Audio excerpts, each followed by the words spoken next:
you swear or affirm the testimony you're about to give is the true self you have? I do. So you can put your hand down, and could you state your name again for the record and spell your first and last name? My name is Jennifer Crumbley, JenniferCrumbley.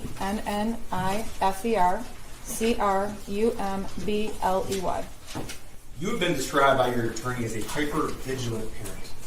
Correct? Okay. Do you agree with that? I do. In fact, you called yourself a helicopter parent before. Yes, I was. So you told us you've spent a lot of family time together. We did. Now, I'd like to talk to you about what your digital footprint shows. Okay. What the evidence on your phone shows. Okay.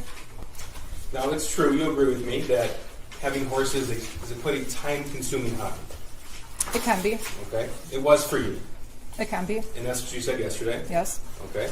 And you were at the barn for between 3 and 5 times a week?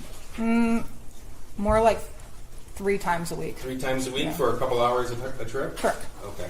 It's also an expensive hobby. It is. So your banking records show that in the year of 2021, you spent over $20,000 on the horses. Is that correct? Probably. Okay. And that's not including cash. That's just from Capital One and Flagstar Bank. Correct. In fact, you told a coworker that half of your salary basically goes to the horses. I might have, yes. Now, except on rare occasion, you didn't bring your son with you to the barn. He was not into horses. I would ask every time I went to the barn, but he didn't want to go. So the answer was no? No. Okay.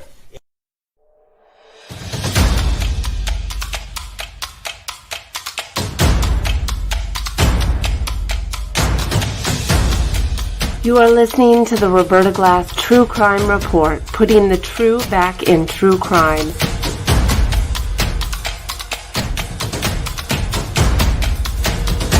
From New York City, Roberta Glass is now on the record.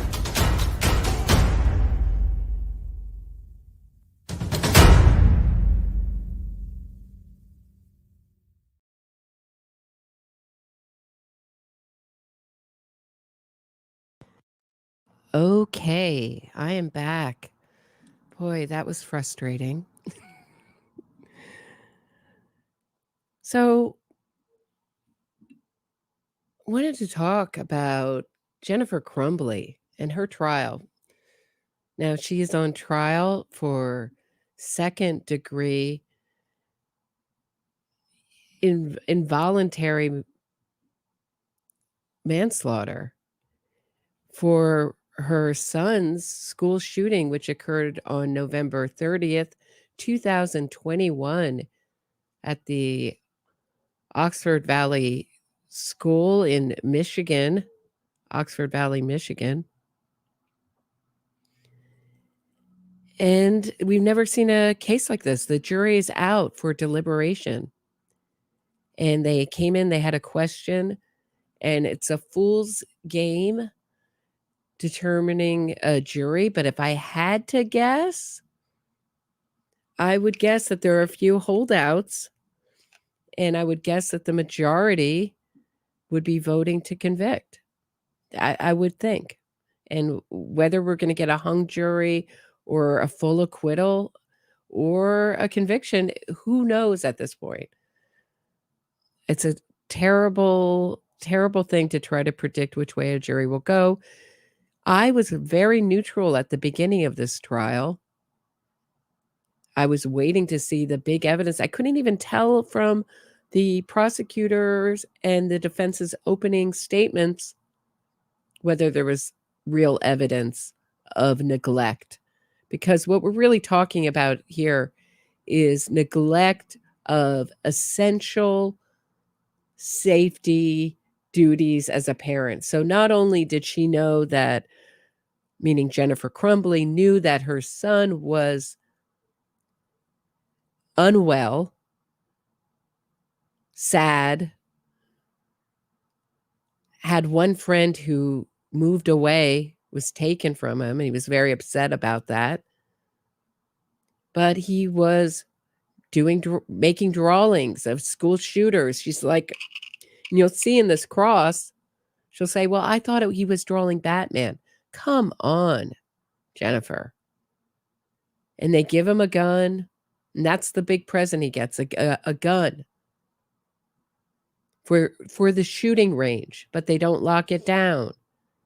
And Jennifer, from her own testimony, I would have thought, had she not taken the stand, it would have been a much better defense.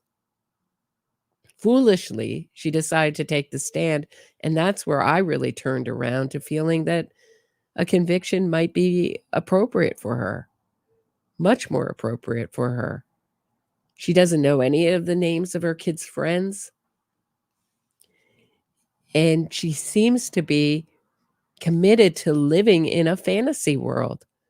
So she's involved with buying horses, going to the barn to ride her horses, having an affair with a guy at the stables, and then also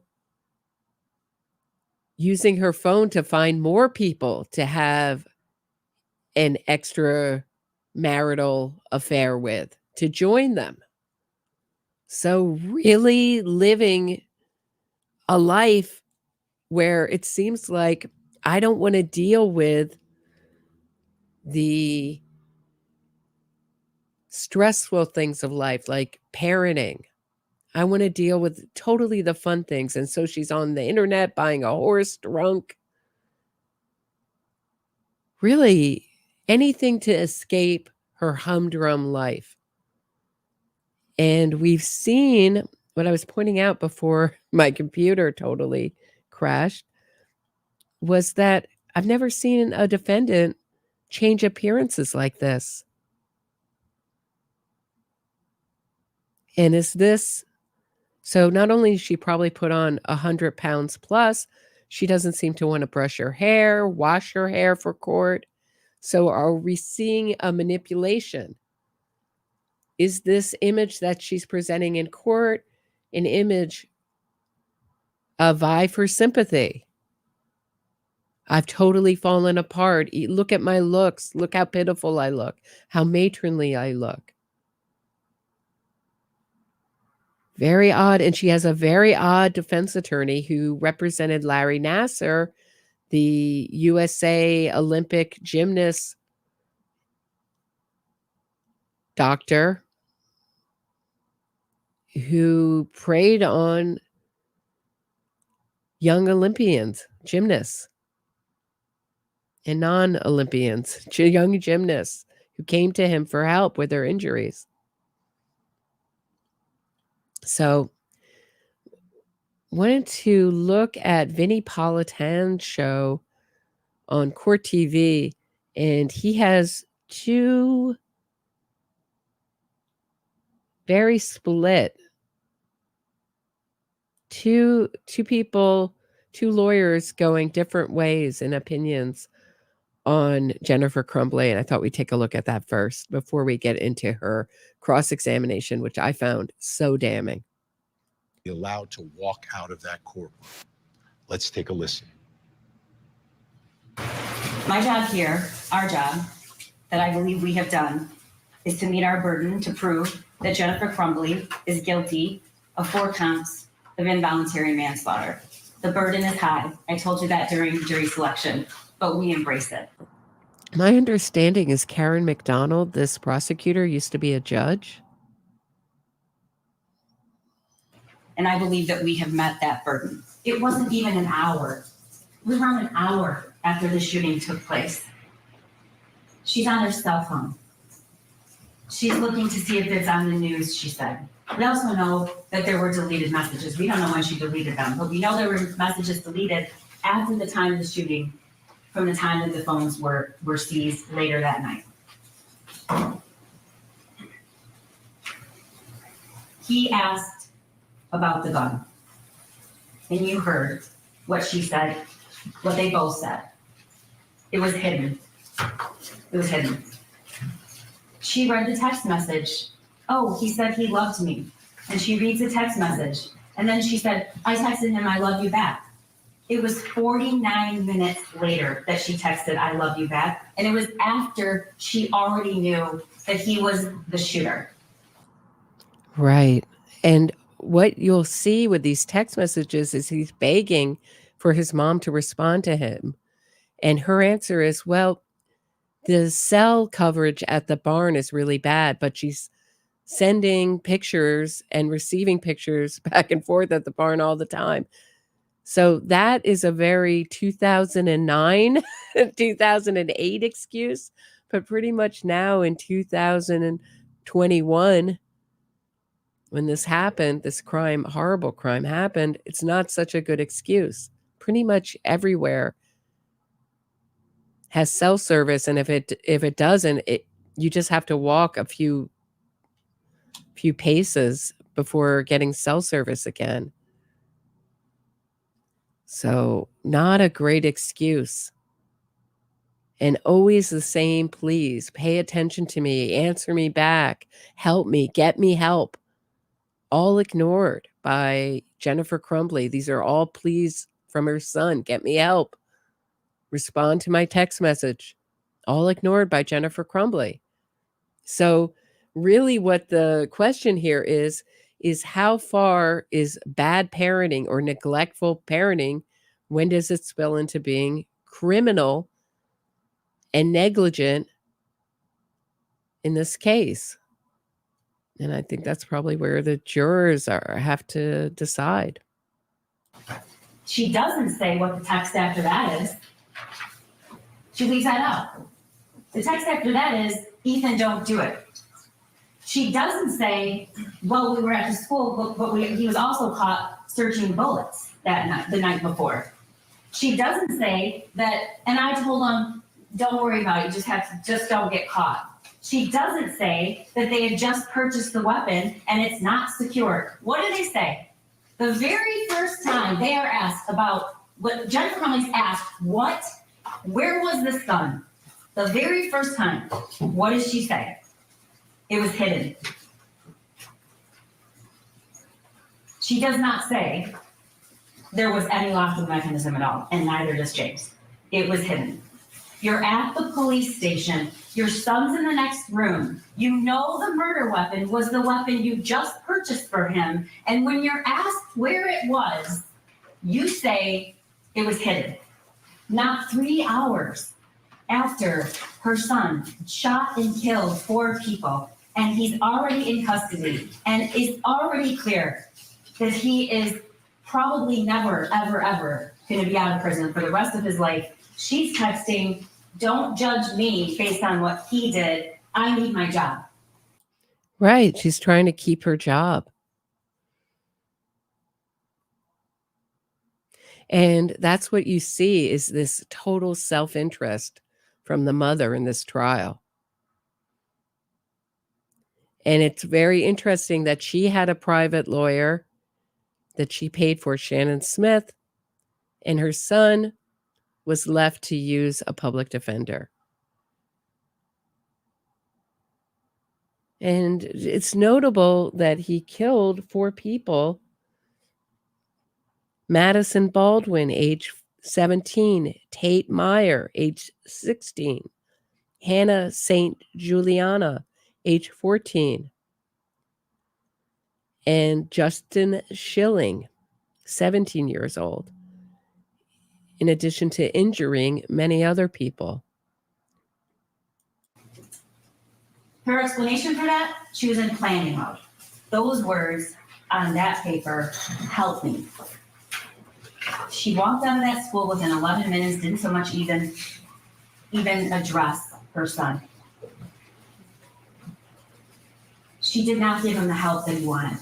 And you can argue about the months before and the weeks before, but if you just even look at what happened that day, she walked out of that school and she knew something bad might happen. What does she do when she gets back to work? She all of a sudden texts her son, are you okay? You can talk to us. These are the actions of somebody who was worried. She was worried and she was concerned and she was panicked until after. And then it's a different story. Why? Because she knew she had done something wrong. As the prosecutor finished, she said, this is shocking, unthinkable. This is the dumbest opening of a defense attorney's closing I've heard in a long while. Maybe since Puzzle Pieces. But this is Shannon Smith. Very eccentric defense attorney. Reminds me a lot of Leslie Abramson. You haven't seen one like this since Leslie Abramson, really. Eric Menendez's lawyer. And if you hung out with me on Kick, you know she was also Phil Spector's lawyer for a minute and a half. Very famous, high-priced attorney from defense attorney from California, very theatrical. And I was completely, as a young person, completely mesmerized by her in the courtroom. But if you don't know, the two parents, Jennifer Crumbley and her husband, were found arrested in an art studio of a friend's, hiding out, sleeping on a mattress. And Jennifer Crumbley pretended she was asleep with like a million guns pointed at her head. It's almost like the end of the Blues Brothers, where they have major forces coming to arrest them. Every police car in Illinois, right? Kind of like that. And she's pretending to sleep through it. It's funny. But that will show you the fact that they fled shows you some consciousness of guilt. No, you would think. But here Shannon Smith is going to say it's unthinkable because it was unforeseeable. Don't you see the connection? Two words, both begin with UN. Funny. I believe there were other words used throughout trial. Unbelievable. Obviously unbelievable, unthinkable, unfathomable. And the reason that's the case is because it was unforeseeable. No one expected this. No one could have expected this, including Mrs. Crumbley. With my kids, I don't monitor assignments. I don't look at their phones. I have no reason to. My son plays a lot of video games. My son's online talking to a bunch of people as he's playing. All right. I'm going to just move through here because it gets a little dicey and it seems okay. By the way, last night's show was demonetized by YouTube. I have no idea why. I thought it was pretty tame, but just considering that Vinnie Politan can have things that I cannot have, apparently, on my show. So I'm going to skip past that. Basically, she's saying, am I responsible if my son shares pictures of his anatomy to his friends? It was a good argument, I thought. And I know she's very hated, but I've seen moments where she can be effective, but there's other moments where I really kind of roll my eyes and think, make it less about you, Shannon Smith, and more about your client. She's so large in the courtroom. She can be distracting. And she even says in her closing, if you hate me, don't hold it against my client. That's not a good position for a defense attorney. You want the jury to really like you and trust you. The only one on trial right now. So let's bring in our think tank, see what they have to say tonight. Joining us in New York City, former senior homicide prosecutor, founder of Villalona Law, Bernarda Villalona. Also joining us in San Diego, California, criminal defense attorney, former prosecutor Brian Watkins. And in Washington, D.C., the attorney who represented Johnny Depp in his defamation case and fellow of the American College of Trial Lawyers, Ben Chew. Hey, don't get me started on Ben Chew, not my favorite. Mariposa, thank you so much. I appreciate it. And it's Miss Lisa. Thank you so much. Thanks so much for coming back and watching this with me.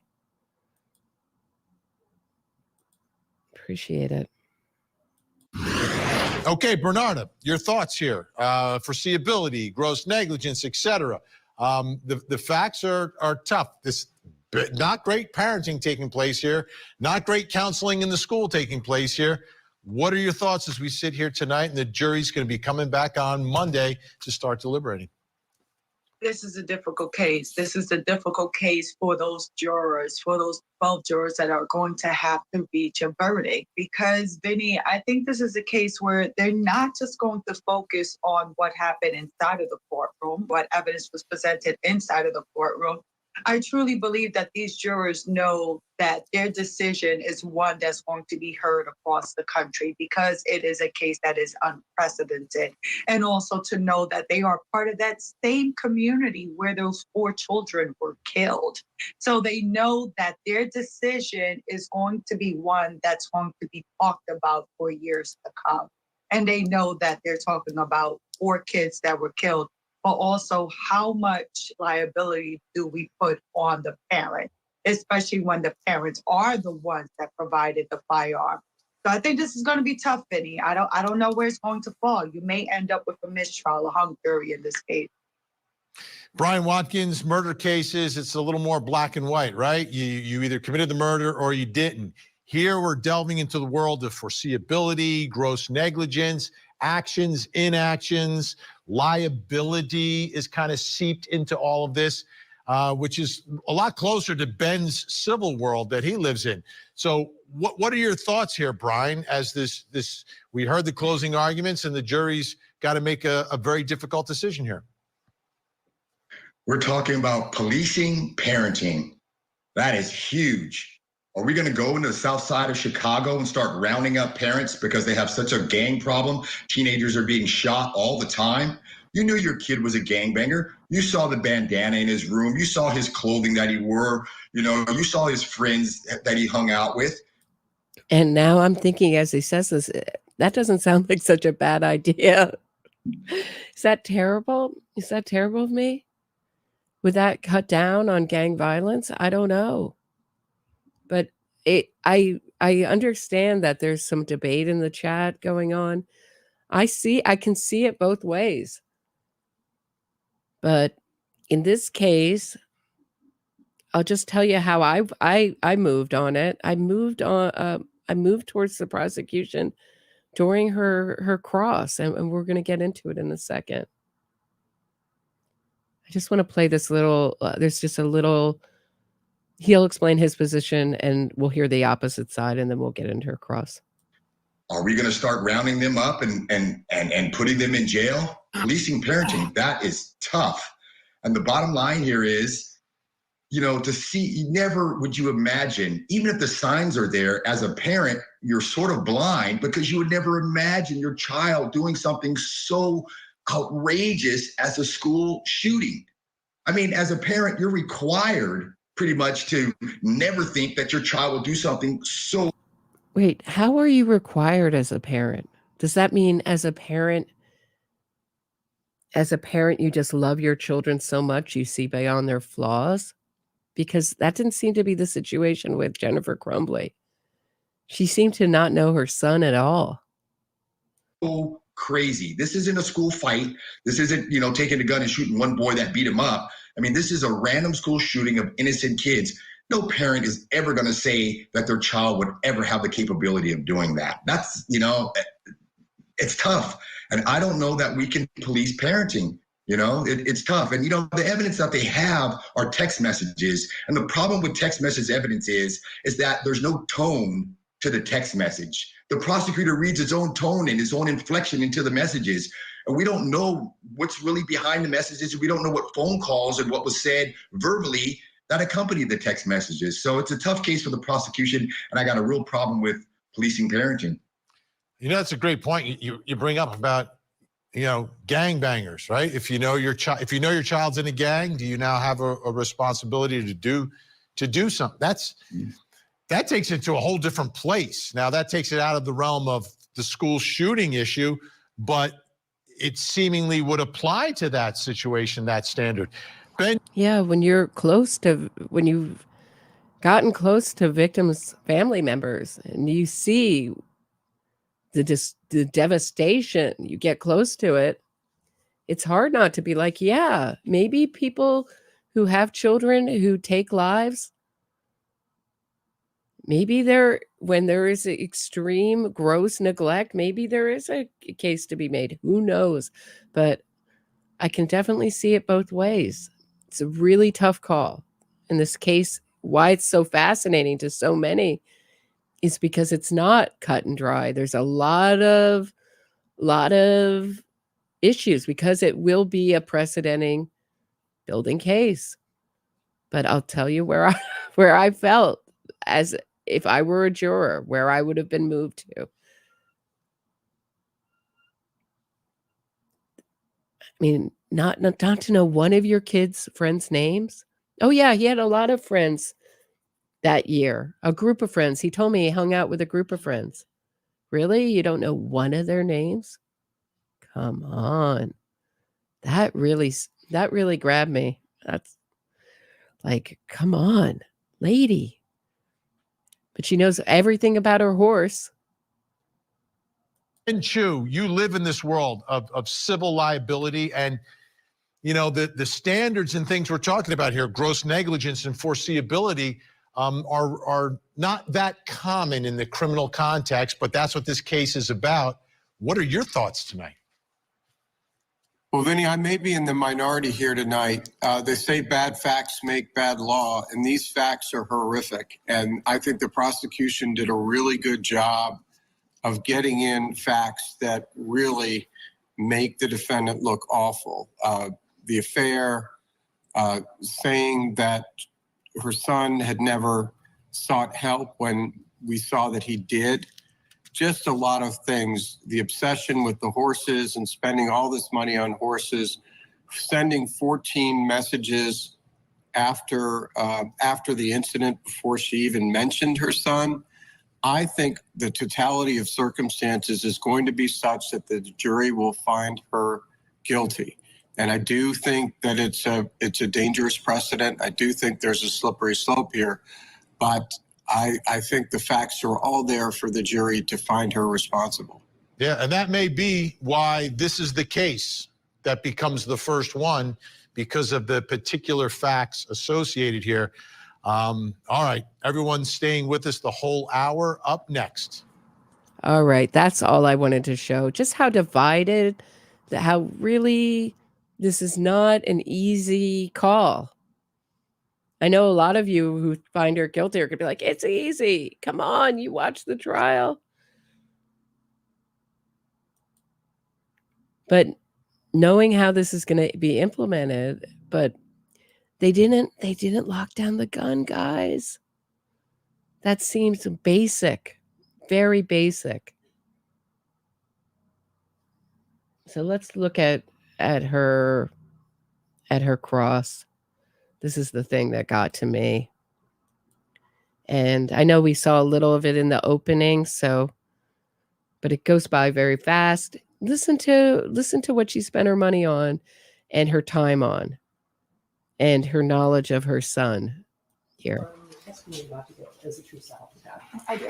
So you can put your hand down, and could you state your name again for the record and spell your first and last name? My name is Jennifer Crumbley, JenNifer Crumbley. Go ahead, Foster. Thank you. Mrs. Crumbley, I'd like to talk to you about your vigilance as a parent. But before I do, I want to make sure that you understood the oath that you just took. I do. Okay, you understand that you took the stand under oath and you have to tell the truth?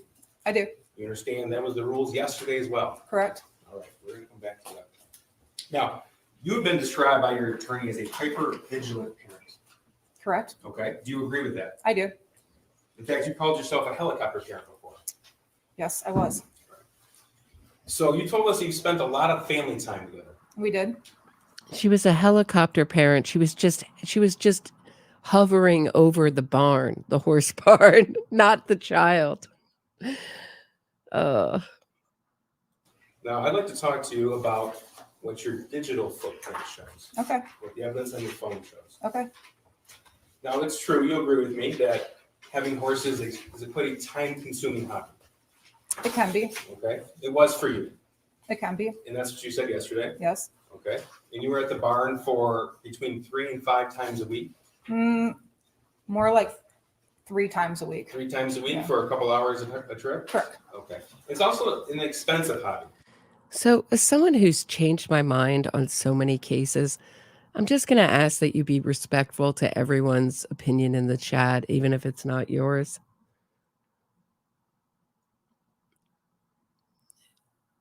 Because I don't know, as someone who's found out that I was so wrong on so many cases, had so many dumb opinions, please be kind.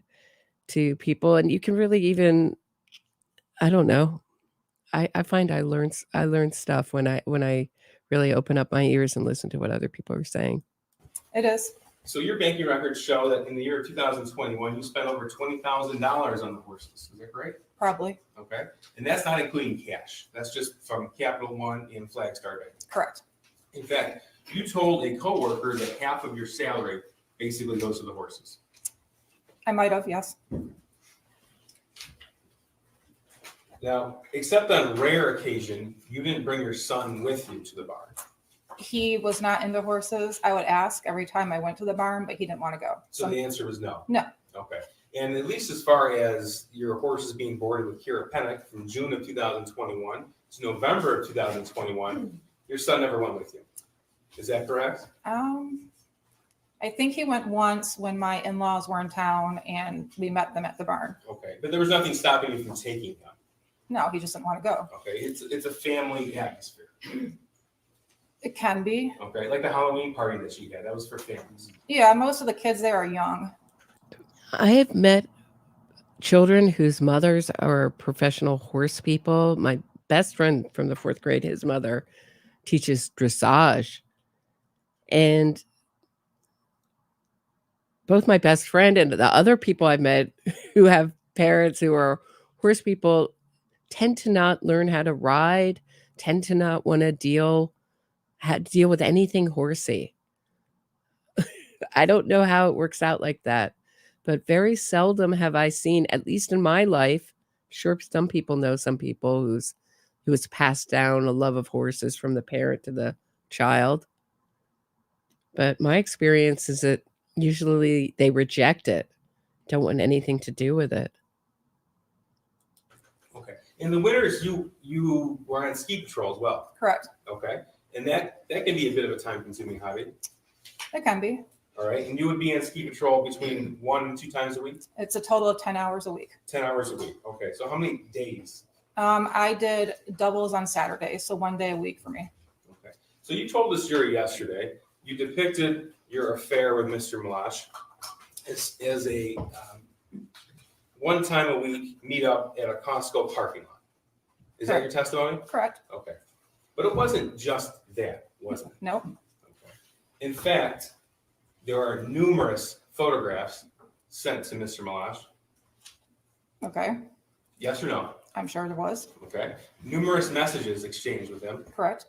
And it wasn't just during the week, Monday through Friday, was it? No. No. In fact, that's what you said yesterday. But in fact, it included trips. There were actual business trips that he met me on. Okay. And included other individuals. Yes. What's Adult Friend Finder? So where you can go on and meet people who meet certain tastes that you're looking for. This is 429. And you had the app Adult Friend Finder on your phone. I do not believe I had the app. on my Okay. phone. It was found on your phone. Okay, well, I guess it was on my phone. Okay. And there were messages from you to other individuals. Correct. Kind of reminds you of Wendy Adelson, doesn't it? Now, don't say that we found those dating apps on your phone. Well, I'm not sure when they were on my phone. Wendy was a little bit smoother about it than Jennifer Crumbley. Well, I guess they were on my phone then. Yeah, she was having, I don't know how you put it, multiple partner soirees. But isn't that romantic? Once a week at a Costco parking lot. Isn't that every woman's dream? Someday my prince will come along to that Costco parking lot so I can meet him one day a week. Your Honor, I would object that this is going outside of the scope of the affair with Brian, but I don't think the court's ruling on opening the door was confined to just her extramarital affair with Brian Walsh. Well, I guess with regard to Mr. Malash, I determined that the defense opened the door. I don't know, but I determined that the defense opened the door as to other. She depicted. Thank you, Miss Lisa. Miss Lisa says, thank you for the super chat. When we talk, we just repeat what we already know.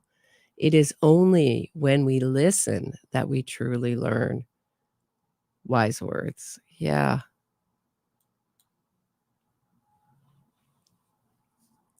I just know that these arguments get very heated, and I've been surprised. I think we can, all agree to disagree. I'm just surprised in my own life how some relationships have broken down over opinions on true crime cases. So just have some grace. Herself as having one extramarital affair for about a 6-month period of time, where she met with him one time a week. That was her testimony yesterday. We have evidence to the contrary, and I think it's important. This is gonna get exciting. Oh, this is where Shannon Smith, she goes, this is going to be exciting. We're going to make everybody blush. Shannon Smith, you're not doing your client any favors. Think about your client. I know she's trying to telegraph or communicate to the jury that anyone, you're a prude if you disapprove of this and it's not relevant. I think that's really what she's trying to say, but it really just makes her look not great, I think, in the court. All right. It is what it is. All right, well, go ahead, but I won't delve too far. Okay, yeah, into it, Judge. really, this jury has been here a long time, and I respect their time, Judge. I'll be brief. We might all blush. So, Mrs. Crumbley, I'm sorry, this is not a laughing matter. Mrs. Crumbley, on Adult Friend Finder, we see messages from you in at least of August of 2021, August the 4th, 2021. Okay. Okay, and you don't dispute August the 10th of 2021, No. August the 11th of 2021. No. So just a little backstory on this. Shannon Smith rightfully fought really hard to keep Jennifer Crumbley's affairs out of court. So, right. And won. Rightfully won. Then she opened up the door in direct examination with Jennifer's, what do you call it? Boyfriend, I guess you call it. It was so dumb. And instead of saying, recognizing that she made a mistake, she goes, "Oh, I'm okay with it. It's okay that it came in." She kind of announces something like that. I don't know if that's a direct quote. It's just my memory of it. Like, "Oh, I'm fine with it coming in," kind of thing. So now she has to play up that it's no big deal, but it prejudices the jury against her. It makes her look like she's someone who was very involved with her horses and very involved with her sex life and not too involved with her kid. That's why she knows why she fought to get it out of court. What are we talking about here, Shannon Smith? Frustrating. And I can see Jennifer Crumbley getting convicted and having a successful, appeal too. I mean, this could go so many different ways. Hard to And know. more importantly, November 21st, 2021. No. Okay. And more important than that, November the 28th, 2021. No. Okay. You don't dispute that evidence was found on your phone. I don't dispute it. Okay. And you don't dispute that it wasn't just you and Mr. Malash meeting after work hours. It was with you and Mr. Malash arranging with other individuals to meet after work as well. No, I only met with Brian during work hours. The times that we were at the hotel, I was on business. We did arrange for other people to meet us there. So Sunday, November the 28th. You remember that day? It was the day after you took your son to the shooting range. I don't remember it. You don't remember that day? No. 2 days before the high school attack? No, I don't remember what I did that day. Okay. Well, you were pretty specific in what you did on November the 27th with the firearm. You remember that? Correct. All right. Now, on November the 28th, 2021, you spent your time arranging a meetup with somebody on Adult Friend Finder. I never met anybody on Adult Friend Finder that day. Arranging meetup. Oh, okay. I'm not just talking about the time that you spent physically with somebody. I'm talking about the time that you spent and devoted your energy to setting that up. Okay. And you'll agree with me, it's not just the time period at the Costco parking lot or the time period at the hotel or the time period on the trip, correct? That's the only time I met with people. Right. But that's not the only time that you devoted your own personal time and energy and focus to that, is it? I guess I don't understand what you're asking. Okay. Well, these meetups didn't just happen by themselves. You had to set them up. Correct. You weren't driven there. You weren't dropped off there. You set them up with somebody else. Correct. And that took your time and your energy and your focus to do so. I don't believe it took too much time and energy, no. Now, you told this jury that when your son texted you that he was seeing demons and bowls flying off the shelves, that was in the spring of 2021. You recall that evidence, right? Correct. You don't dispute that that was on your phone. No. You don't dispute that at some point you read those messages. No. And you don't dispute that your son said at least one time, "Can you please text me back?" Correct. You don't dispute that when you're at the barn, your other messages show that you can take pictures, send pictures, and receive pictures. Usually I'm at the barn. If I take pictures and I try to send them, they don't go through right away, or I won't send them until I hit a spot where I actually have service.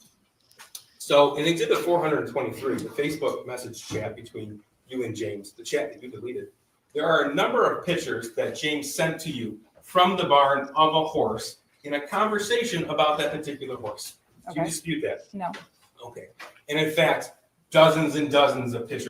So she's writing and responding to other text messages, including pictures, which on my old phone takes forever to send, or video and receive. So hard to believe here. This is a hard to believe narrative that she didn't have any cell service at the barn. And part of what makes this cross-examination so effective is the rhythm the prosecutor gets into. Listen to how quick it is. He doesn't allow, and she's not going to give long answers and give context like the Adelsons like to give a lot of context. Remember, they have to give the context to their stories. Not Jennifer. She'll say yes or no, and he gets into great rhythm here. You don't deny this. You don't deny that.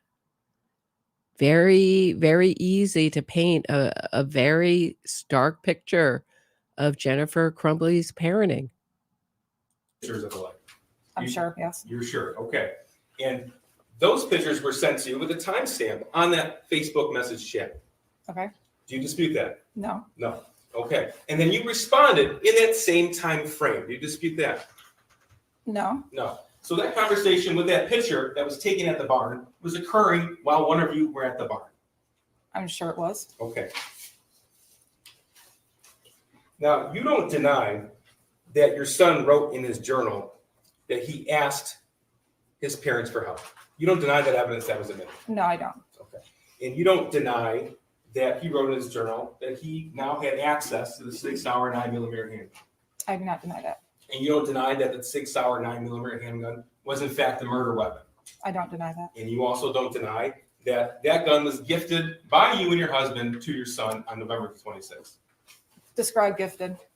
How about when you posted on Instagram his new Christmas gift? Correct. And I explained yesterday that it was for him to use at the shooting range. We didn't just hand him a gun as a here you go, son. It was something he could use when we went to the range as a family together.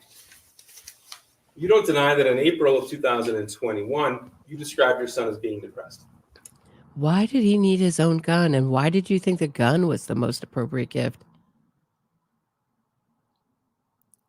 She seems to not know her child at all. Now, that's not criminal, but the neglect sure seems like it's verging on criminal here. I didn't describe him as being depressed. I noticed that he was acting depressed. You used the word depressed. Yes, he was acting sad. He was acting depressed. Okay. And you know what depressed means? It means a lot of different things. Well, to you, it meant depressed, and you wrote that. Right. You don't deny in April of 2021, the evidence shows that your son told his only friend that he had asked you for help. No, I don't deny that. Okay. And you also don't deny that he told his only friend that you laughed at him. I do not deny that. Now, yesterday you told us that you took those messages in the spring of 2021, which, by the way, is at the same time you started your affair with Mr. Malash? Around that time. Okay. So in the spring of 2021, when you sent those messages, or when you received those messages, you indicated it was messing around. It was. It was messing around. In your mind, messing around. That's what your testimony was. Yes. Okay. Even when he said, can you please text me back? I didn't see his text message, so I didn't text him back. Even when your phone logs show missed calls? Can you ask it again? Even when your phone logs show missed calls from your son in that time period? No. Now, you said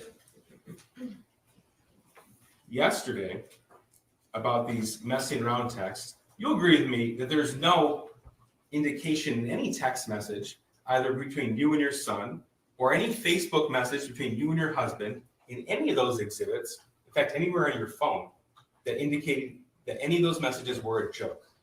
No, there weren't. There weren't. And we're talking about hundreds of messages between you and your son, and thousands of messages between you and your husband. Correct. And you don't deny that you never once took him to see a therapist or counselor. No, I did not. You did not. Now, you testified that, actually, Mr. Malash testified. Very damning. All very damning.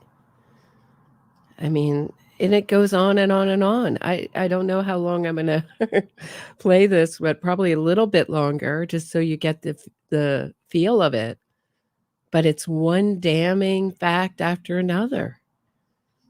This is really what turned the tide for me in this case.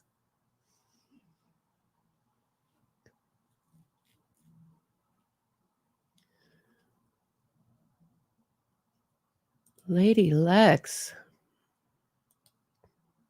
Thank you so much. People have been convicted of involuntary manslaughter, second-degree murder for fatal dog attacks. How can Jennifer Crumbley not be guilty for fatal attack by her son?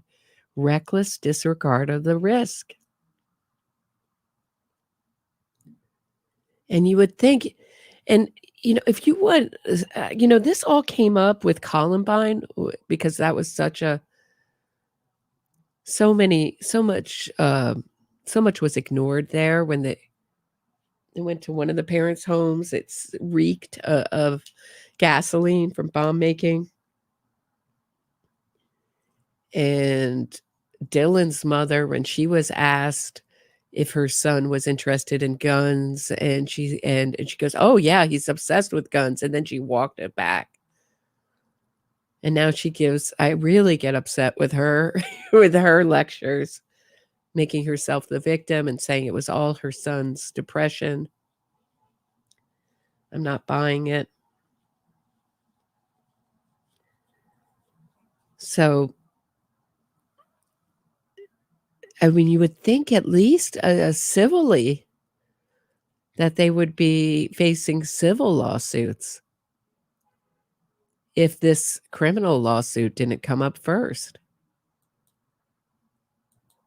But it's, to me, such an important detail. She didn't get him health insurance, but she's spending all this money on her horse.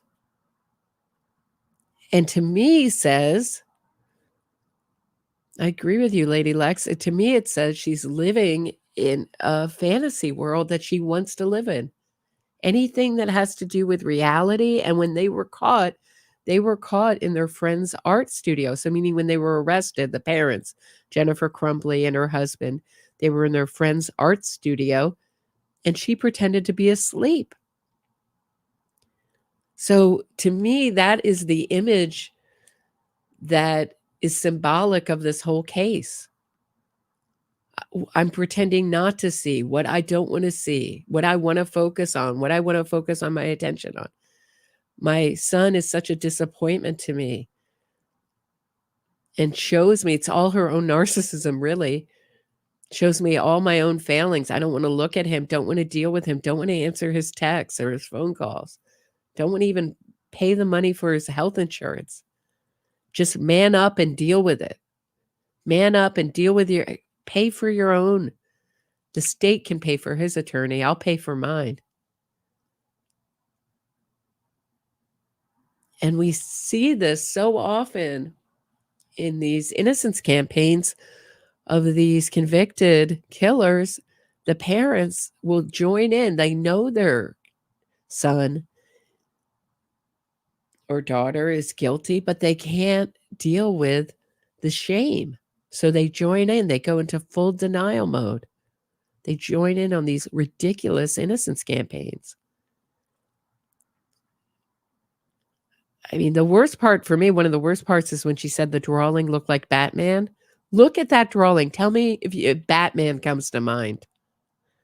That you would meet during work hours, and we've established that it wasn't just confined to work hours, but we're permitted to leave as you please. Correct. Okay. And your boss actually testified that no problem if you needed time off. Correct. If you had a family issue, no problem, you can go. Correct. If you were sick, no problem, stay home. Correct. Okay. In fact, you could work from home on an as-needed basis. Correct. In fact, on November the 30th, you didn't even ask your boss if you could leave. You just told him you were leaving. Correct. And you told him when you were coming back. Correct. And you told him when you were coming back after receiving a phone call from the school asking for an immediate meeting. Correct. Because that was at, what, 10:05 a.m.? Around that. Okay. Now, had you ever been called, have the TV on, please, Mr. Lane. Had you ever been called? Yeah, it takes some time for all three of them. Sure, Judge. I have a few more questions I can ask before we get to these. Okay, go ahead. Have you ever been called to the school on an immediate basis before? No. So crazy, Barb. I was just thinking the same thing. Barb. Barb Nauman says, she seems to lack all empathy and love for Ethan. I was just thinking, where is her empathy? Where are her emotions? And exactly when this came through, when your chat came through, wondering about her psych analysis, possible malignant narcissism or sociopathy. Yeah, sociopathy. I don't know. That's what I was thinking of. And was it passed on to Ethan? He obviously knew something was terribly wrong with him. And when he gave his statement to the court, he said, I've done bad things. I'm not a good person.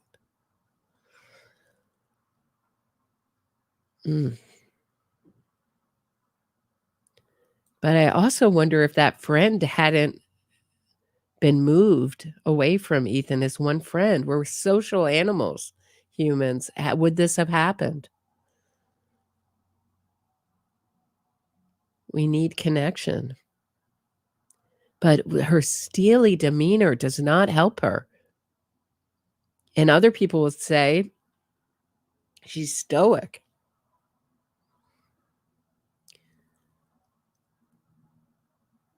And does she need to fake cry like Wendy Adelson for us to have sympathy for her? I don't know. It's hard. I just find it very hard to have sympathy for her. She's so disconnected.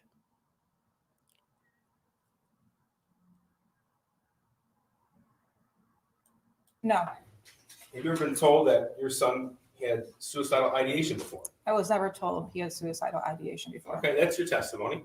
But you've never been called to the school once for a meeting, I need to see you now. No. Correct? Okay. So even before you had made it to the school, you had told your boss when you were coming back. Correct. So you had already put a limit on that meeting. Not necessarily. Well, you said, I'll be back in about an hour. Okay. Right? That's your words. About an hour. Okay, those were your words.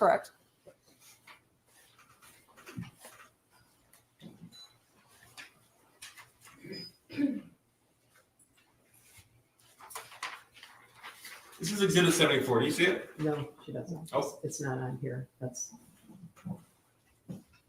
Yeah, it takes a minute.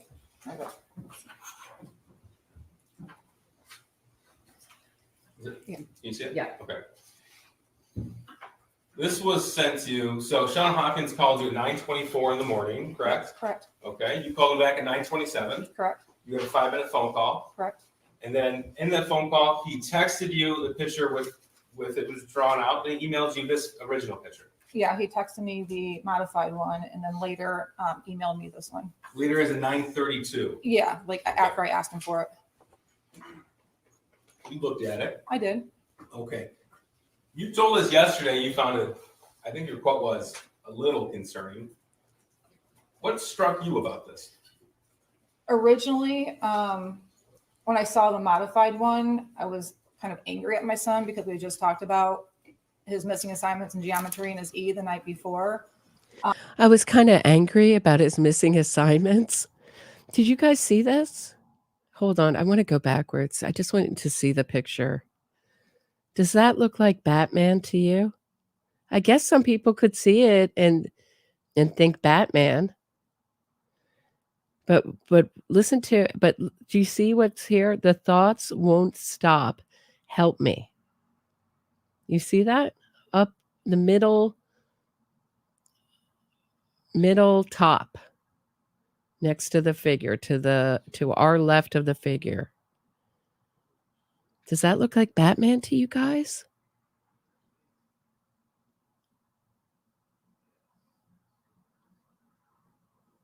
Concerning. What struck you about this? Originally, when I saw the modified one, I was kind of angry at my son because we just talked about his missing assignments in geometry and his E the night before. Then when I got this one and opened it, it was concerning. I honestly thought the guy on there was a poor drawing of Batman, the way the thing in the cat. I thought it was a cape. I didn't know. You thought that was a cape? I did. I didn't look at What that did you think closely. of the gun? I thought it was a gun. Yeah. What about the fact that it is identical to the gun that you got him for Christmas a couple days before?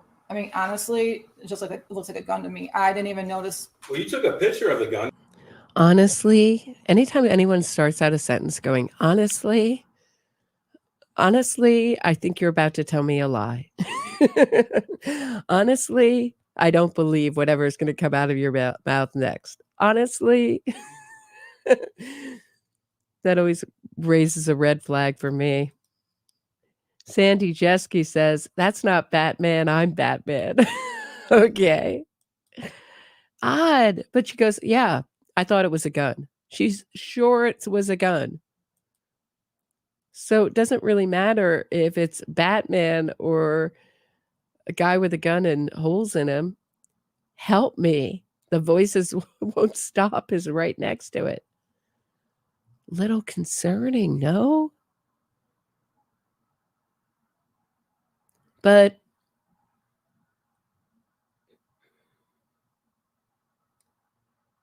I don't know. The human capacity for denial is amazing. Always amazes me. I will do episodes on some of the cases that are just overwhelming. I find overwhelming. And there will always be one or two people who will say there was no evidence. No evidence. And I would say, oh, that must have been a short trial. Prosecutors showed us no evidence, and the jury all voted to convict. That must have been fast. But we see what we want to see in so much of what's presented to us. And you posted on Instagram. How it's presented to us. How so I don't know. This trial really tears me both ways, but ultimately this cross is what took me over to the prosecution side. I found it very, very, very damning for Jennifer Crumbley. That's all I can say. Instagram, you know what it looks like. I do, but I didn't analyze it. You saw Sergeant or Special Agent Brandon's testimony. He described how it's identical. And you told us yesterday how your son was a good drawer. He's a very good drawer. Okay. What about the thoughts won't stop, help me? Does that ring out to you? Yes, that was what was concerning to me. Blood everywhere, and there's a bullet. And actually, you were the one who bought the bullets on November the 27th. Correct. You later came to learn that. That's one of the only times you'll hear her say anything positive about her son, right there. He's a very good drawer.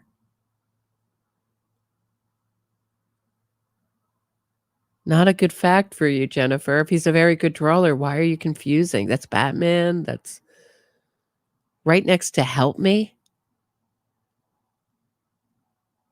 What is Ethan asking? What did you think Ethan was? I would have asked as a prosecutor. Did you think Ethan was asking for help from Batman or you? Those bullets were used in the shooting. I did. Okay. So you said yesterday it was a little concerning. Yet you told your husband emergency in all caps. Correct. That's why I left to go to the school and I you said- texted him. And he wrote back, "My God, WTF." Correct. And then you told him he was distraught about last night. Correct. Distraught's an intentional word you chose. Correct. Not sad. It's not a little anxious about school or his future. It's not talking about a video game. Distraught has a meaning. Correct. And you chose that word to send to him. Correct. So you went to that meeting, and this was November the 30th of 2021. And at that point, you'll agree with me that you knew prior to that day, the November 26th purchase day, that your son was wanting to get a 9mm. That's what you said yesterday. Yes, I knew that they were talking about getting one because they had Okay. rented it in the past. And you knew that he had shot one in the past. Yeah. Okay, and you knew that a 9mm is significantly more powerful than a 22. I did not know that until I actually shot it. Okay, well, your dad took your son with James to the shooting range when they visited in July of 2021. Correct. And they talked about how powerful the 9mm was because they rented one. Okay. I don't know. Yes if I or was, no? I don't know if I was part of that conversation, but if it was, it didn't register to me. Didn't register. Okay, you knew at the November 30th, 2021 date that your son's friend had been taken without notice to your son. Correct. You say, I'm sorry, incorrect or I said correct. Correct. And you knew that when your son's friend was taken, your son was extremely upset. He was upset, yes. He didn't go to school for a few days. I don't remember that. Okay. Well, if the school records show that he was absent for a few days after that, would you deny that? This is terrible. This is also another terrible part of the cross for Jennifer Crumbley. She doesn't remember that her son was absent from school. So either he's playing hooky and she doesn't know he was absent, or she's calling in sick for him and she doesn't remember that, or she remembers it and she's lying. Pick your either any of those options are all bad for her. She should remember why she called in sick, if she called him in sick. And if he's playing hooky for multiple days, she should know as a parent. And what's the other option? I forgot the third option. Anyway, it's all bad for her. Terrible. When his friend went away, he was so sad he couldn't go to school. Too sad to go to school. It was his only friend. I wouldn't. And would you deny that he missed school because he was so upset? I don't know if he missed school because he was so upset or maybe he was sick. I don't know. Now, you told us yesterday and you acknowledged that that individual, that child, was like a second son to you. Correct. So he was the only one that your son hung out with. Outside of school, correct. Okay. Well, who did he hang out with inside of school? He named some names to me. I've never met them before, but he told me some group of kids that he sits to eat lunch with and he talks to in class. Did he ever visit their houses? This is where I thought was terrible. Some people, some friends, some nameless, faceless friends of his. He's got friends. He told me he had friends, group of friends. Not one name. She can't name one person, one other person.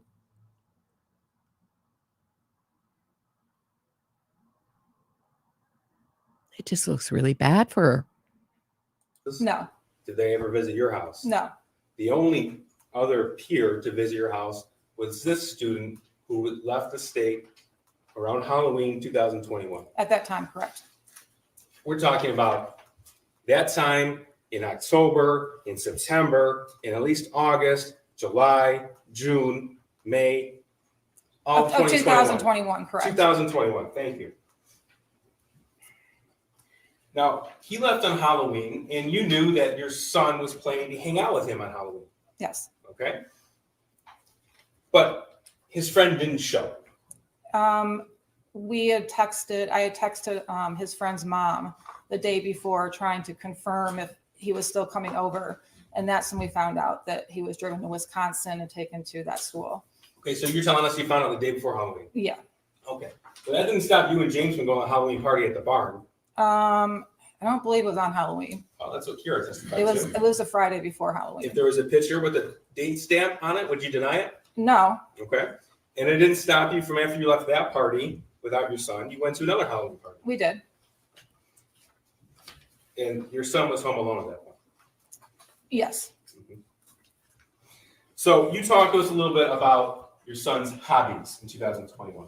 But in November of 2021, so we'll start with November the 1st, 2021. You know that those hobbies were non-existent. And I'll go one by one. Okay. So you told us about bowling. Correct. Bowling the team wasn't in session at that point in time, was it? No, I think actually at that time he decided he didn't want to do bowling that year. Okay, so he stopped bowling the He sophomore year. He did. And it wouldn't have been bowling season anyway. Do you know parents like this? Like their child has totally gone out of a phase and gone into a different phase, and they're still holding on to the image of the child who bowled, who was in the bowling group. He hasn't bowled in years, but she's still holding on to that. That's what I think is going on here. I guess not, no. So one hobby you talked about yesterday, that was not in existence in November of 2021. Correct, but we did still go to the bowling alley with him. Okay. And you said that he worked, but would you be surprised to learn that he only worked a few shifts post-COVID? No, not surprised at all. Okay.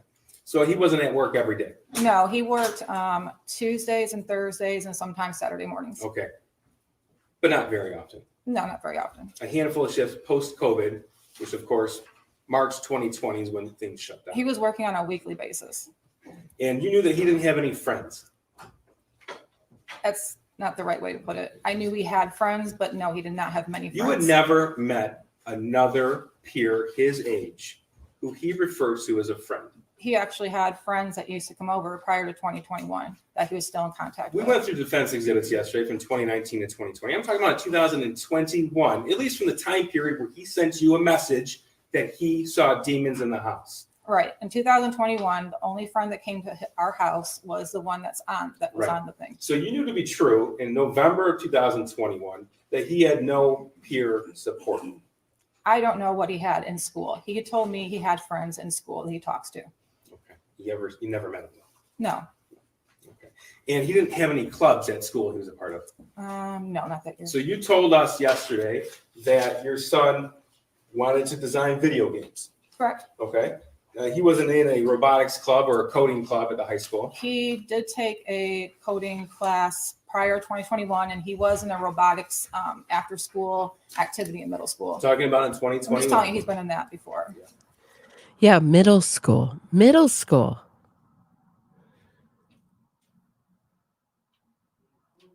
It's a long time ago, Jennifer. A long time ago. Now, despite what you have called yourself as a vigilant parent and a helicopter mom, you never decided in at least November of 2021 to look at his phone. No. Okay. That's despite what happened in the spring of 2021, right? What happened in the spring of 2021 did not concern me. Okay. Now, the one thing that seemed consistent with your son, to you at least, is his desire to obtain a weapon. Is that right? I wouldn't say that, no. He had a consistent desire to obtain a weapon. Not to me, he did not. Okay. You didn't know about the 9mm? Oh, I knew about it. Okay. You didn't know about the 22s? I knew about them. And in fact, you posted on Instagram that he got himself a 22 Correct. in June of 2021. Correct. And from that time up until the November 26, 21 purchase, he was wanting to get a 9mm. I know him and my husband had discussed getting a 9mm. I'm not part of those conversations. But you knew about I knew, but not that he was so, however you described it. I said he consistently had a desire to obtain a weapon. I know they can. Isn't this so telling? Isn't this so telling? So the conversations her son had with her husband, she wasn't a part of, even though she's putting up the gun on Instagram and bragging about it as a gift. It shows, in my mind, not only is she trying to escape responsibility, but how separated she sees herself from her husband and the whole family. So they're not a whole family unit. The father has a relationship with the son. She has a relationship with her husband. She has a relationship with, it's all sort of compartmentalized in her mind.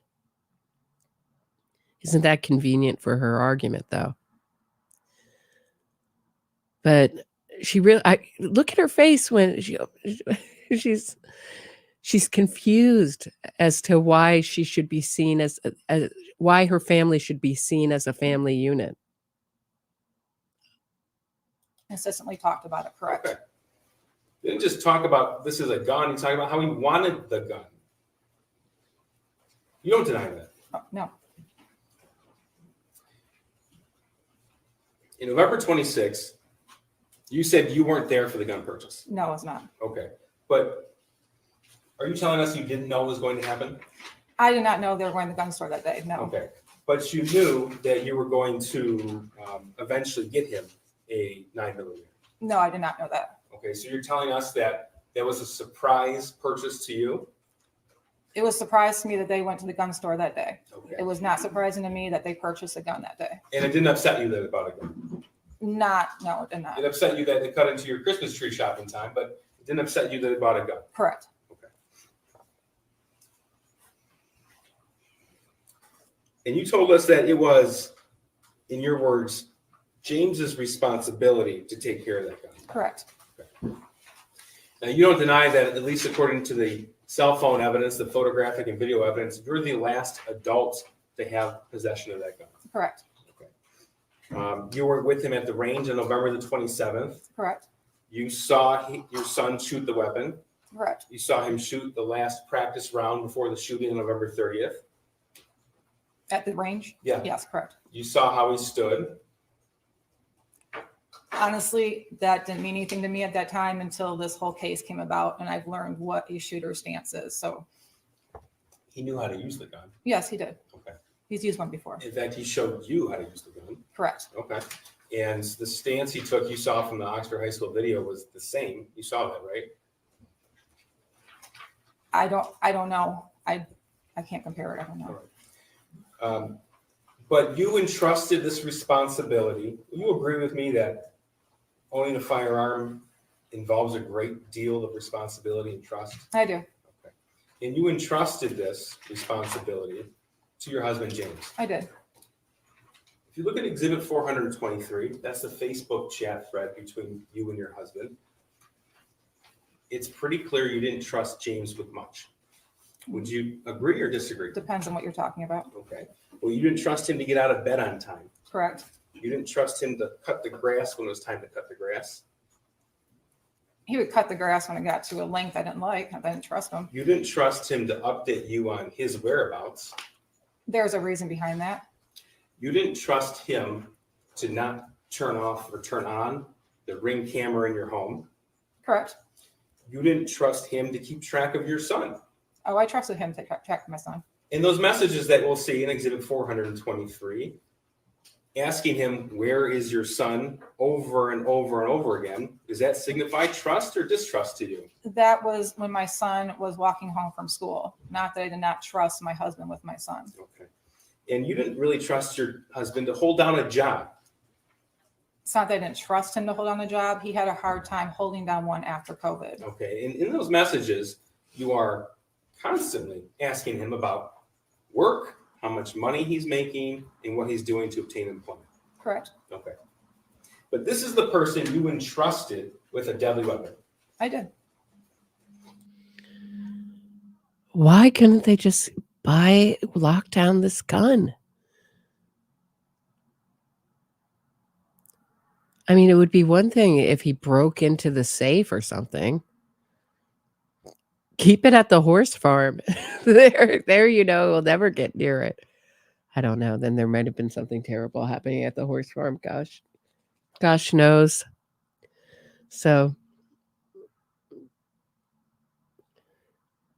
but yeah, it's one of these cases where I'm constantly second guessing myself. And I think that's what makes it so interesting.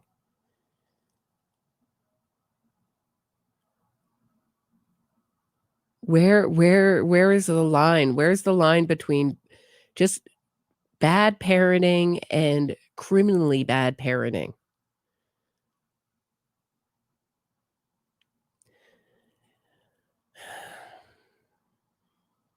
I think it's his cries for help. Ignored phone calls, the obsession with the horses.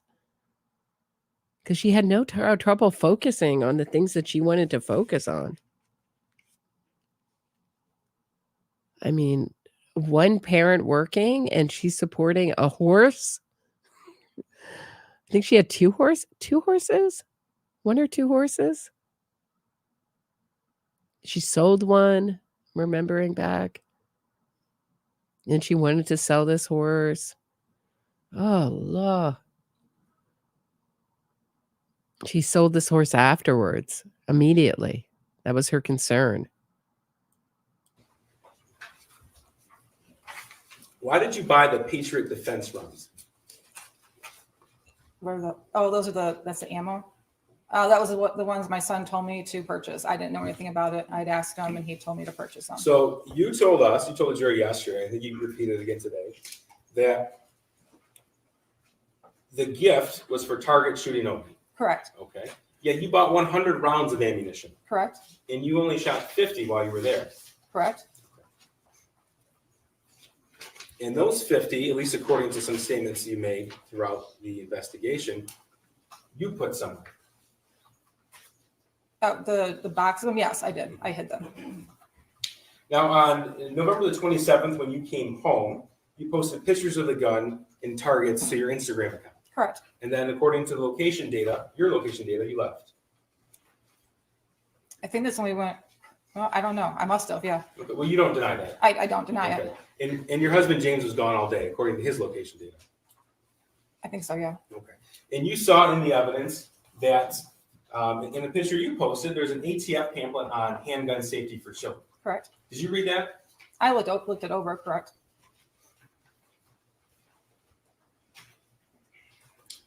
Now, on Exhibit 74 here, I want to get back to this meeting for now. Exhibit 74, you don't deny that you could have left work for the day. I don't know how many people here are in the chat are following the Adelson case with me, but couldn't Rashbaum, Charlie Adelson, and now Donna Adelson's attorney learn something from this prosecutor as far as pacing and preparedness? I mean, what a tight cross. You don't deny that you could have left work for the day. No, I don't deny that. Okay. And you don't deny that you didn't tell the school officials, Mr. Hopkins and EJAC, about the gun purchase on the 26th. No, we had stated that we went to the shooting range I went to the shooting range with my son on Saturday. You didn't tell them that you had gotten him that Christmas gift. I didn't think it was relevant. No. You acknowledge that you never told Mr. Hopkins and EJAC that it wasn't just a friend, but it was the only peer that you had ever met and left. I probably said his best friend. You acknowledge that you didn't go home to look for that firearm after the meeting at the school. We wouldn't have a reason to. So that the answer is, and you acknowledge that? No, I acknowledge that. Okay. And you acknowledge that you had already made plans for the night to go to the barn. Yes, I do. Okay. And you acknowledge that you had the time to stop at your house before you went back to work. I would have, but I didn't have a reason to. Now, you had told us that you had never taken your son to any sort of mental health professional, No, but you know how to obtain that help. correct. In fact, you have prescriptions related to that. I do. So it's not that you didn't know who to call or how to call, you didn't. Correct. Correct, okay. Yesterday, you talked a little bit about how you express emotion. Correct. And in fact, and then counsel asked you about your nerves when you testify. But you're capable of emotion, Yes, I am. right? Okay. And in fact, you had some explosive emotional fights with your husband. What we did. And that was in the home that you shared, Correct. okay? And with your son, we Correct. saw pictures of that home. Correct. And you told us that your son was at an age where he wouldn't text you back, I love you. It wasn't a text me back, I love you. It's like in passing, like, hey, Ethan, good night, I love you. Well, yesterday you told us that your son was at the age where he wouldn't text you back, I love you. Those Well, were your words that, yesterday. yeah, but more or Okay. less like just saying it in passing. He wouldn't say it back. I say good night, Ethan, love you, and he did good night. Okay. For him to text me that he loved me was abnormal. Abnormal. Correct. Okay. But you didn't respond to that text until 44 minutes later? No, I was in a meeting at work. Okay. And if you go through your entire text message thread between you two, the word love pops up how many times do you think? Between me and my son? Yeah. I have no idea. Okay. 3. Okay. The first is in reference to the game chess about a year before. Okay. And the other 2 times are right before your son committed this act and after the shooting when you responded. Does that surprise you? No. Robert, I would just ask if there could be a foundation for the dates of those texts, because I feel like we got just a few texts. Okay, well, I think he specified, did you specify the date? I did, Judge. 2 of the times were before and after the shooting, and the other time was when? About a year prior. I could pull the date if council would like it. And I'm also wondering if what the data he's relying on is coming from Jennifer's phone where she deletes all her texts, or if it's coming from the shooter's phone. Because the prosecution's asking questions, I just want to know the foundation. Oh, sure. Let me clear that one up. It's from your son's phone. So all the messages would be contained there. You don't deny that information would be accurate. No, I don't deny it. Okay.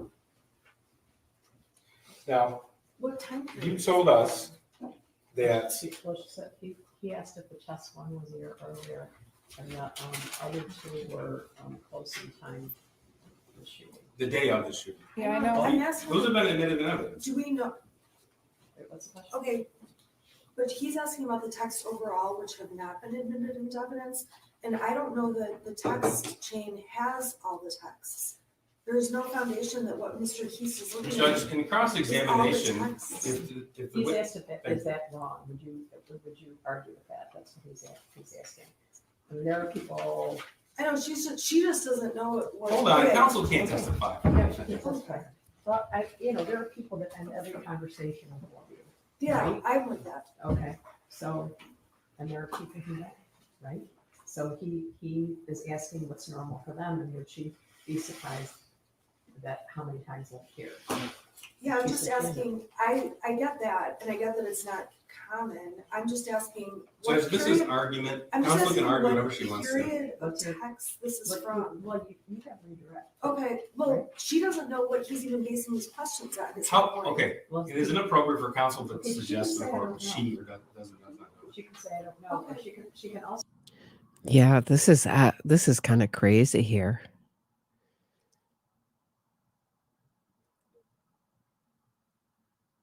I mean, I'm aware of a lot of the criticism of Shannon Smith. Some of it I think is unfair, but some of it I do think is fair. We really shouldn't be talking about Shannon Smith at all. Shannon Smith should be putting out so many great arguments for her client that we should all be arguing in deep argument with her arguments and not herself and who she is as a person. And I think she was aware that she was in trouble with this, with her own behavior drawing attention in court, too much attention to herself, because she told the jury, don't hold it against me if you don't like me. Don't hold it against my client. I mean, excuse me. Not a great thing that you have to do in closing. Also say I don't understand the question. You can say that too. If you, Mrs. Crumbley, if you don't understand the question, ask Mr. Kayce to clarify it. Okay. All right? All right, thank you, Judge. Now, yesterday, Mrs. Crumbley, you talked about going to planning mode. Yes. Okay. And that was in reference to counsel asking you about emotions and how you express emotions. Correct. All right. So I want to talk to you about your planning mode and your priorities from the time that you were arrested. Okay. Now, you're Jackie C. Thank you. I have 5 boys ages 18 to 25. If one of them did something like this, I'd be in the fetal position on the floor at the police station and in the courtroom. How can a mother ignore her child's pain? Yeah, there are mothers who don't relate to their children and don't attach to their children. It's hard to imagine, but it happens. Hard, it seems like to my eye that Jennifer Crumbley is someone who didn't want anything to do with the life she had, including her son, including her husband. I mean, why do people love horses? Because it's that feeling of freedom, right? You get it transports you almost immediately from you're off the ground, right? On a giant animal careening out into the wild. I mean, it's such a feeling of freedom. And your old life is behind you. So everything to my eye says that Jennifer Crumbley hated her life, hated her husband, hated and resented her child, and wanted a totally different life for herself. Craved excitement. And so that brings up, of course, you're going to think about antisocial personality a little bit. They crave excitement, highly sexed, all those things. Low empathy. She checks those boxes. I don't know. Hard to know what's going on here. I'm just asking the questions. I mean, these are the questions I'm asking myself watching this. Your phone calls were recorded from the time that you were arrested until now. Do you know Correct. that? You know that, right? I knew that. You know that, okay.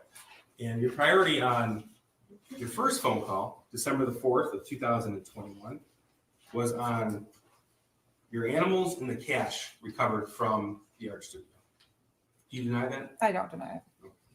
Do you deny that it wasn't until 10 days later and 14 calls later that you even mentioned your son? Do you deny it or not? I don't, but I was under the impression that I couldn't mention him because I could get flagged at the jail. Well, you mentioned him in later conversations. I did. Okay. And in fact, in one, a year later, March 25th of 2023, you said he just needs to man up. Do you recall that? I do not. Okay. Do you deny that you said it? It sounds like something I would say. In December of 2021, your concern was about a GoFundMe. Do you remember that? No, I do not. I'm going to play this for you.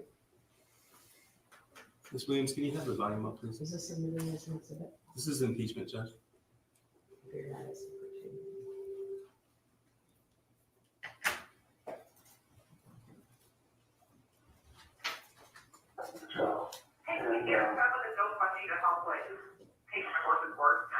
Well, there's no, Jennifer, that's. I should know, like, for speaker Facebook. I know there's a lot of people that call the lawyer about the welfare of my horses. So, I mean, I'm just not, listen, What's that? I'm just showing up for a while to see Oh, what. I know. Okay, that was between you and your dad, Correct. okay? And you asked him to set up a GoFundMe to pay for the board of your horses? I did, yes. You were concerned about other things related to yourself around that time, weren't you? Is yeah. this still planning mode? I believe so. Okay. And you were arrested December the 4th. This is going to be December the 22nd. Okay. Oh, I got it for mom. Yeah, okay. Can you have her Google how many calories are in a bologna sandwich with white bread? How many calories in a bologna sandwich with white bread? Yeah, American cheese. And what with American cheese? Yeah. You get some mayonnaise on it? No, there's mustard. No, there's nothing mustard. And then peanut butter and jelly on white bread.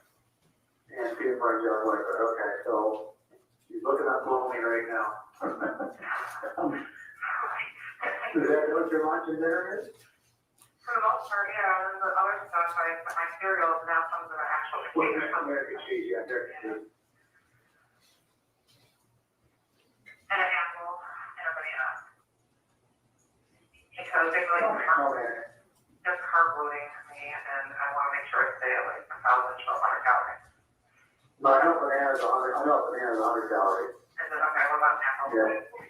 So the sandwich is 140 calories. Oh, 240. Okay, I got 300, so that is 600. Yeah. Calories with it.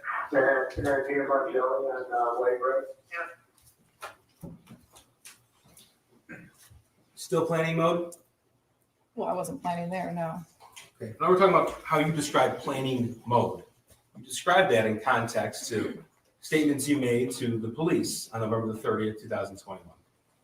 Right? That's the context you used the words planning mode in relation to. Correct. Okay. So you told us that the last phone call on December 31st, that was still you in planning mode. I want to make sure we can add a depiction of what that is. Now here's one from January 15th, 2022. No, it's not an issue of that, it's an issue of, that bank's gonna be always, they have issues with their online stuff, and they have issues with, just all kinds of stuff, I don't see, how can that bank on these people, it's like, so. Has to do with that child deposit thing? So what? Am I still getting a deposit of $300? That child thing the government does? I just got, cause I lost access. For some reason, I don't know if I told you that, I had access. Well, I had access basically to view only, and it was hard to see everything on there, and then also I lost access, and it took me, I lost access like a couple days before Christmas. Yeah. Okay.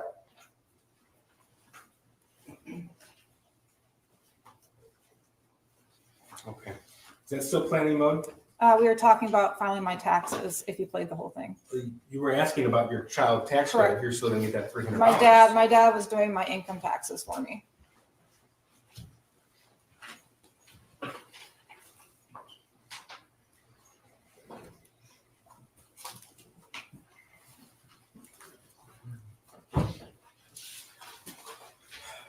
Now, when we started,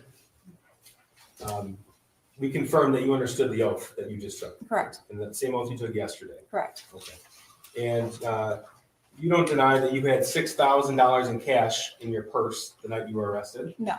You don't deny that your purse with the cash and 4 cell phones were in a plastic tote. Correct. You don't deny that that plastic tote was contained in a different plastic tote. Correct. You don't deny that your backpack with clothing items was found in a different plastic tote in a different area of that studio. Correct. Okay. And you don't deny that you knew you had been charged with involuntary manslaughter. Correct. In fact, as early as December the 1st, 2021 at 6:10 p.m., you were talking about how you were being charged with involuntary manslaughter. That was what I was being told by a family that was texting me. That's what the charges might be announced as, correct? Okay, and One is to Mr. Malash. There's a text to your cousin about you are being charged with involuntary manslaughter. You don't deny receiving that. No, I don't. That's Wednesday, December the 1st. Correct. Right? And you sent your neighbor a message on Wednesday, the 1st of 2021, 6:55 p.m. that you were reading, they may charge us. Correct. Okay. And December the 2nd, 2021, you wrote, they're saying involuntary manslaughter. Correct. You don't deny that? No. And of course, you looked at different news articles about that the next day. Yeah. And later on that day. And then you texted, after all of these messages and news articles, on December the 2nd, 2021 at 2 p.m., we're fucked. You wrote that to Mr. Malash. Correct. Okay. And then you wrote announcing charges at noon on December the 3rd, 2021 at 8:17 a.m. Correct. And you wrote that to Mr. Malash, you wrote that to Kira, you wrote that to your dad, right? Correct. Okay. So you don't deny any of that? No. Okay. Very effective technique. You don't deny any of that. Nope. Nope. It's like if she says no really quickly, the jury won't remember the bad fact. We're almost at the end of this cross. Excellent cross. The person that I've seen best at examinations is John Lewin. And I don't just say that because I'm a fan of his. That's how I got to be a fan. If you want to see the most unusual, direct, and cross, check out the Durst trial. But once you get into it, it's like a Russian novel or something. It's very long and very involved, and it becomes more real to you, that trial, than your own life. It really sucks you in. But he's phenomenal in that. Now, you told us yesterday that you popped 4 Xanax? I did. Okay. And your husband popped 4 Xanax? Correct. You said you went to bed about 11 o'clock. It was around that time. Okay. And the evidence that we have admitted show that you set your alarm for 6:30 a.m. and 6:45 a.m. I don't know if it was me who said it, but it was set for that time. Okay. And from the evidence, it shows when it was set too. Correct. Okay. And it was set a little after 11 p.m. Okay, correct. Yes? Okay. So yesterday you said, I want to say it was after 11 about going to bed. I want to say it was after 11, maybe around 11 o'clock when we finally went to bed. I prescribed Xanax for anxiety, and we each took 4 because we knew we were going to turn ourselves in the next day, and we hadn't slept in 4 days, and we just wanted to sleep. The question was, okay, so you each took 4? Your answer, we did. And the next question was, okay, so the next thing, the next piece of evidence we saw that was coming in that art studio, you recall that? Your answer? I recall my husband screaming, "There's people with guns against interface officers." Question, what were you doing prior to hearing your husband screaming? Answer, we were sleeping. Question, okay, were you aware that there was anything going on? Answer, I was not. Correct. That's your testimony. Correct. Okay. And you know when you say Hard to believe. Hard to believe when you see the footage. I wish I could show it to you, but I don't know.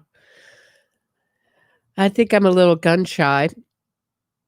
No pun intended, but yeah, she looks like she's faking. That's all I can say. She looks like a big faker.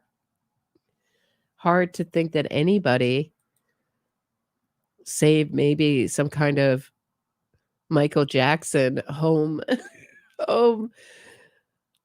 going under, then, like in a home operating room table situation, could sleep through something like that. something that isn't true, it's called a lie. Correct. Okay.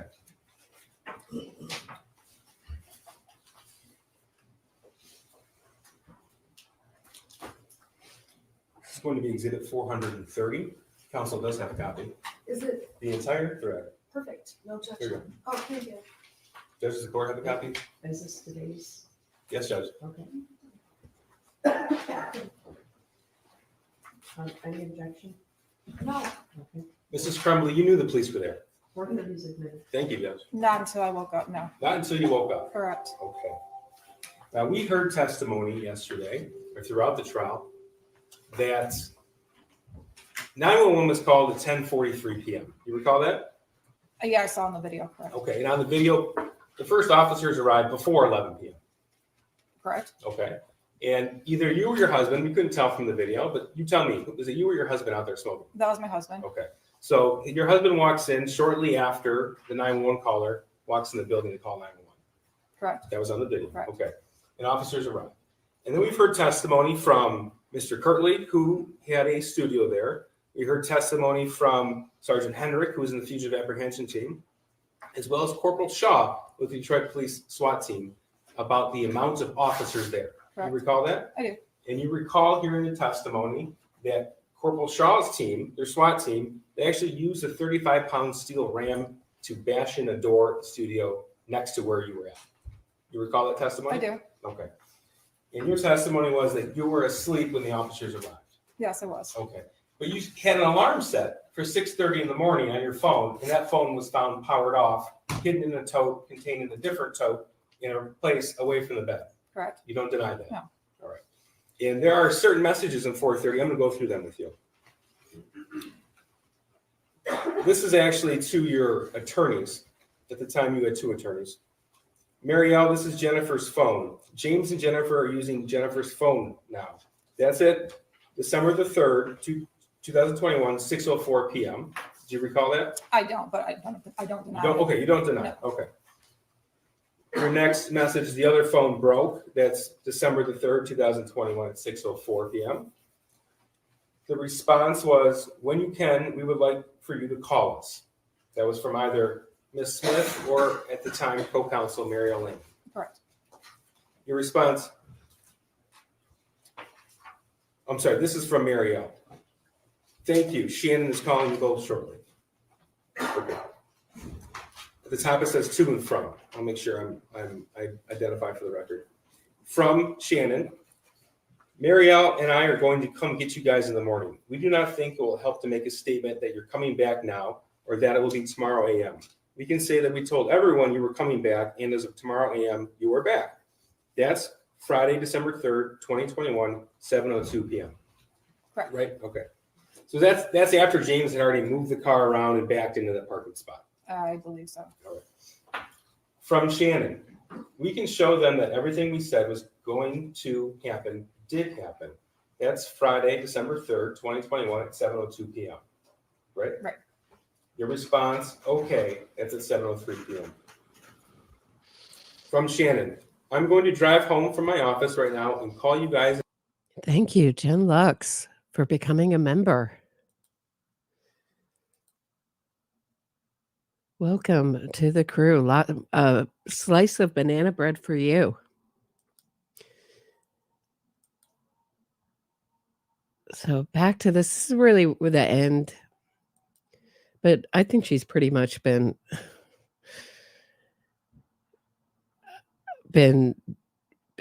pretty much beat up in this cross pretty well. In about 40 to 45 minutes. So I can get all the bond factor information written down for Marielle and me. That's Friday, December 3rd at 7:36 p.m. Correct. Okay. Your response, okay, we'll be waiting, 7:37 p.m. Shannon, I'm going to call in 1 minute. That's at 8:54 p.m. that Friday night. Your response was okay. You recall? I don't, but I don't deny it. But you don't dispute the records. Correct. The next message you send was, think we might have found, don't know, just heads up, please check. December the 3rd, 2021, 11:14 p.m. That was written, but I do not believe it was written by me. Okay, you don't remember. Well, you told us you don't remember any of these text messages. You just Right. specifically I don't remember this one? read through it, but You don't deny that this was on your phone, what we refer to as the burner or track phone. correct. We You don't deny that. were both using that phone at the time because my husband's broke. Okay. And then you wrote in quick succession, don't know, 11:16 p.m. We might have been found, 11:16 p.m. Laying low, 11:16 p.m. You don't deny that these are the records? No, I don't. Okay. Response from Shannon. Oh shit. Friday, December 3rd, 2021, 11:16 p.m. Now we know from all of the objective evidence, the testimony, the video, everything that the officers testified to, they were on scene before 11 p.m. You don't deny that. No, I don't. You don't deny that there were hundreds of officers on scene. I don't know how many were on scene. Okay. How many did you see when you got pulled out of the art studio? Honestly, I don't know. It all happened so fast. I knew there was more. There was a few. There was more than a few, but not. You saw the body hundreds. camera footage. Right. Okay.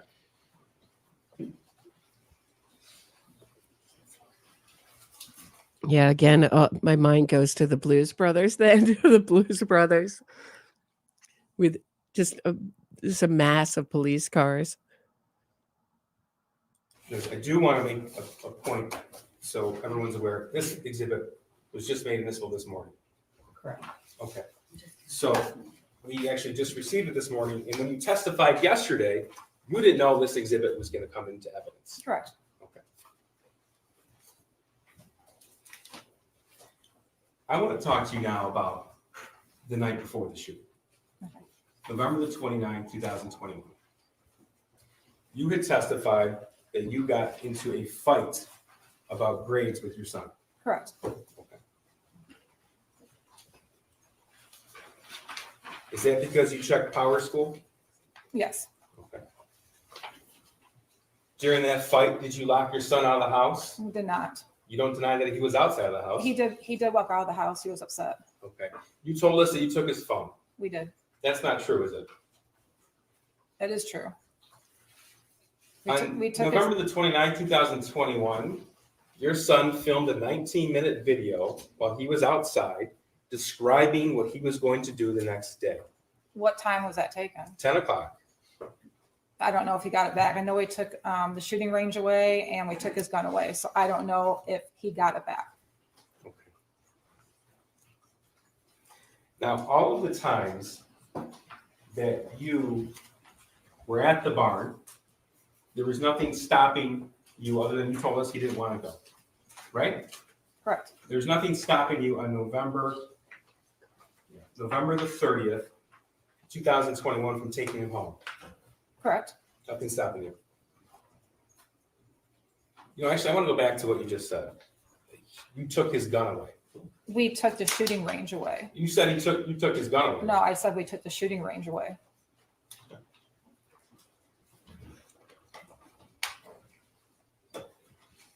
Your son could have been with you those 3, 4, 5 times a week when you were at the bar. He could have, yes.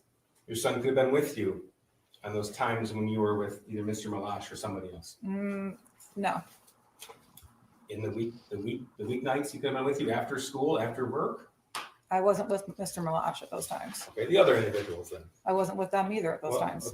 According to the I friend might finder, have messaged people at those times, but I was not with anybody at those times.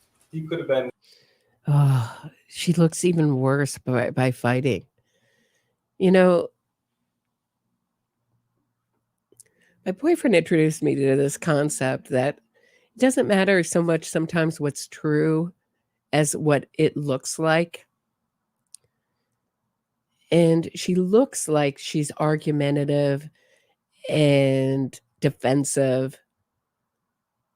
And she may be totally right. And I suspect she is totally right, that he's wrong about the times and that she wasn't doing those things at those times. But his point is so much bigger. And the fact that she's choosing to fight with him about this little, his main point is that all the energy you spent having affairs with your horses, you could have spent on your child. That's the point of the argument. But she's so focused on winning these mini points, she's losing everything. With you on the Halloween party. He did not want to go. It was a bunch of little kids. And on November the 30th of 2021 at 12:51 p.m., you could have been with him. I could have, yes. And you didn't. No. Nothing further. Redirect. Thank you. Mrs. Crumbley, I just have two areas of questions for you. Mr. Kayce played some. Okay. So that's really what I wanted to show you tonight. And we're still waiting for the verdict on this. And I'll be really interested to see where it's going to go. And I thought the cross was really terrible for her. And had I been her lawyer, I don't know. You have to let them take the stand. I would hope that she wouldn't have wanted to take the stand. It's terrible for her. Terrible. So we'll see. Maybe she'll get acquitted. Who knows? But it's just sad all around. There are 4 lives lost. Many people living with injuries from this and emotional scars.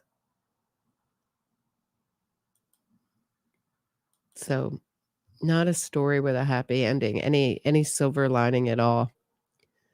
So thanks for listening. I'll be back Wednesday with another episode. I'll see you guys all then. Have a great night, everybody. 6 p.m. Eastern Wednesday. I'll see you. Have a great night.